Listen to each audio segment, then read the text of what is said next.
தவளைகள் பற்றிய ஒரு சுவாரஸ்யமான தகவல். சில தவளைகள் பறக்கின்றன. ஆம், நீங்கள் சரியாக படித்தீர்கள். ஆப்பிரிக்காவின் வெப்பமண்டல காடுகளில் காணப்படும் கொலம்பியன் பறக்கும் தவளை. தன் கால்களை விரித்து கிட்டத்தட்ட 15 மீட்டர் தூரம் பறக்கக்கூடிய திறன் கொண்டது. உலகின் மிகப்பெரிய தவளை கோலியா தவளை. அதன் நீளம் 33 சென்டிமீட்டர் வரை இருக்கும். மறுபுறம், உலகின் மிகச்சிறிய தவளை கிளாஸ் ஃப்ராக் ஒரு நாணயத்தின் அளவை விட சிறியது. தவளைகள் பல்வேறு வண்ணங்களிலும் உருவங்களிலும் காணப்படுகின்றன.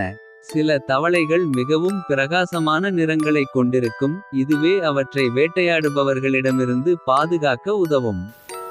தவளைகள் பொதுவாக நீர்நிலைகளுக்கு அருகே வாழ்கின்றன. ஆனால் சில தவளைகள் மரங்களில் அல்லது நிலத்தில் வாழ்கின்றன.